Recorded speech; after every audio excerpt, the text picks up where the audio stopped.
Čaute ľudia, dnes som poprvýkrát vyskúšal uvariť jedlo pomocou metódy sous vide. No, pripravil som bravčovú krkovičku so zemiakovou kašou. Tak sa teda poďte pozrieť, ako sa mi to podarilo. Bravčovú krkovičku nakrájam na plátky hrubé asi 2 až 3 cm.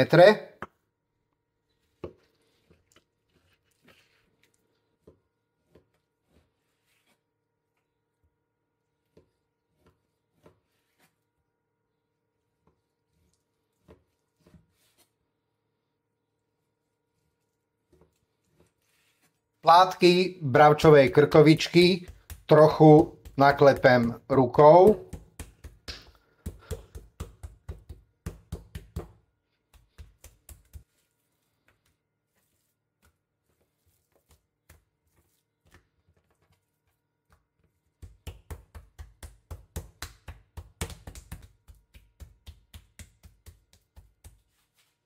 Naklepané plátky krkovičky osolím.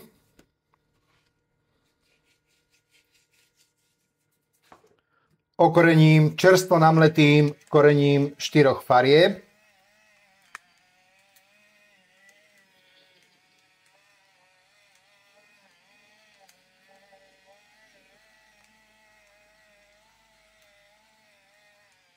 Posypem ich trochou mletej rasce.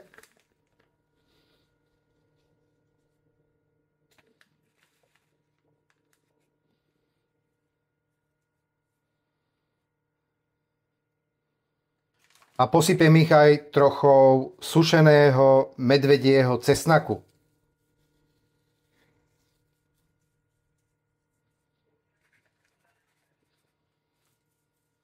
No a toto samozrejme urobím aj z druhej strany plátkou krkovičky. No a teraz musím tie ochutené plátky krkovičky zavákuovať. Takže pripravím si vákuovacie vrecko.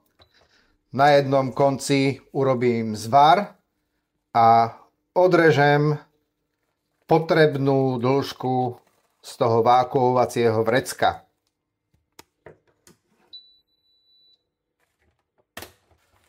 Otvorený koniec vrecka prehnem na vonkajšiu stranu. Do vrecka vložím plátok krkovičky. A teraz z vrecka odsajem vzduch a urobím zvar na tom otvorenom konci.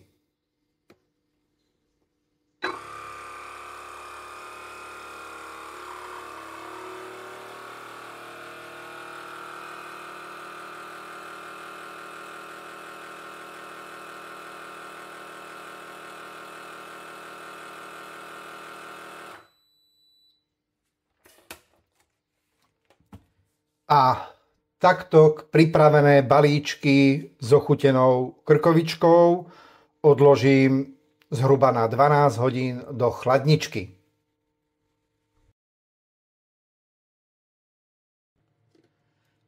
No a teraz nechám v hrnci vodu rozohriať na teplotu 75 stupňov Celzia.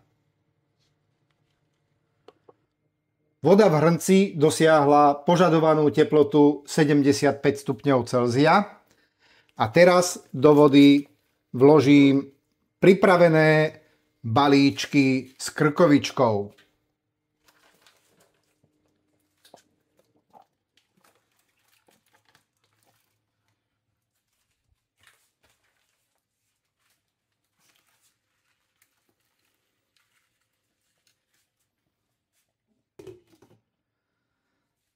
No a teraz mám asi tak 2,5 až 3 hodiny času, kým sa pri tej danej teplote 75 stupňov Celzia budú pomaly variť zavákuované plátky krkovičky.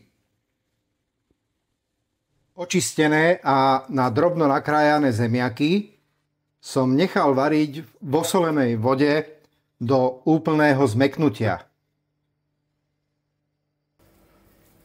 Z uvarených zemiakov som zlial vodu, no a teraz ich rozmačkám a budem k ním postupne pridávať maslo a vlažné mlieko.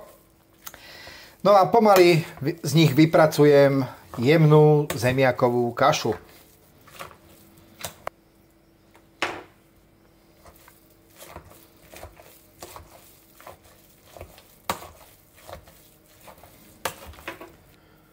Chce to trochu trpezlivosti a času, aby sa vám tá kaša podarila urobiť naozaj veľmi jemná.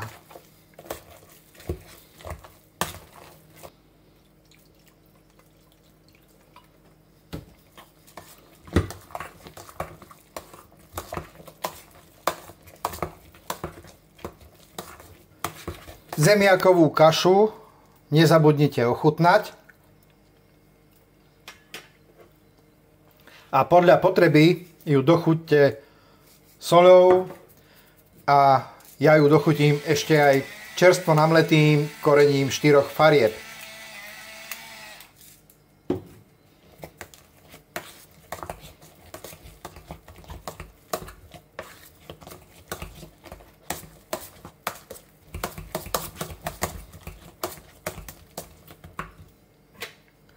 No a samozrejme po dochutení ju musím znovu ochutnať. Takže takto som tú kašu chcel mať pripravenú. Po 3 hodinách varenia pri teplote 75 stupňov Celzia som vybral vrecká s krkovičkou a teraz ich nechám trochu ochladiť. Ochladenú krkovičku teraz vyberiem z vákuovacích vreciek.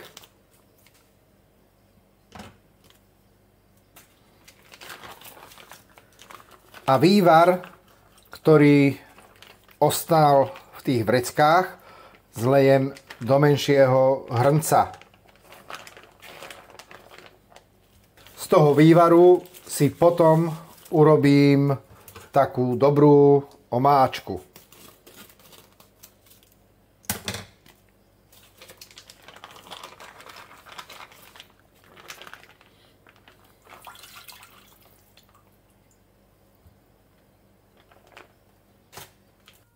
Plátky bravčovej krkovičky, ktoré som vybral z vákuovacích vrecák, osuším papierovou útierkou.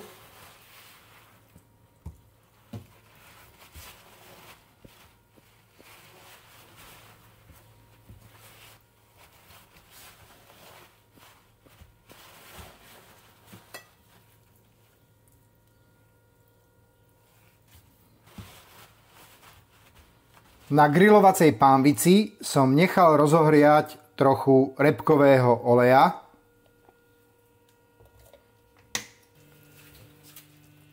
Keď bol olej dostatočne horúci, opiekol som na pánvici plátky krkovičky z oboch strán. Po 2 minútach som plátky krkovičky obrátil na druhú stranu a na druhej strane ich budem tiež opekať 2 minúty.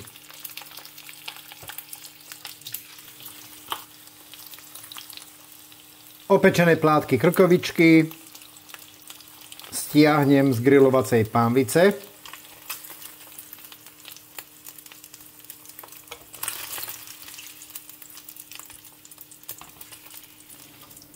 Vývar, ktorý som zlial z vákuovacích vreciek, som trochu osolil a nechal som ho zovrieť. A na zahustenie vývaru som doň prisypal 1 polievkovú lyžicu zemiakového škrobu. No a teraz musím ten škrob vo vývare dôkladne rozmiešať, aby som tam nemal hrudky.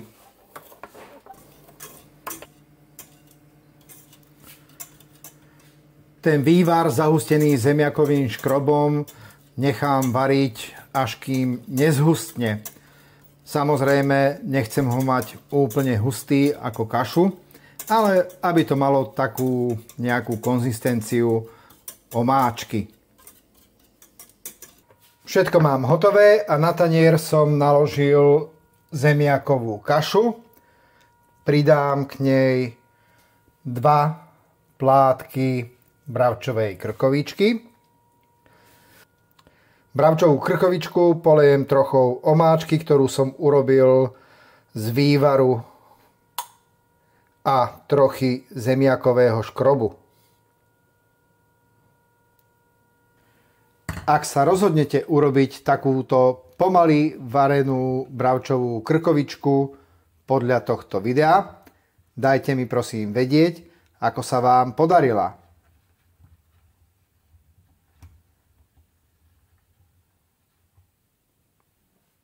No a nakoniec, ako vždy, vám zaželám už iba dobrú chuť.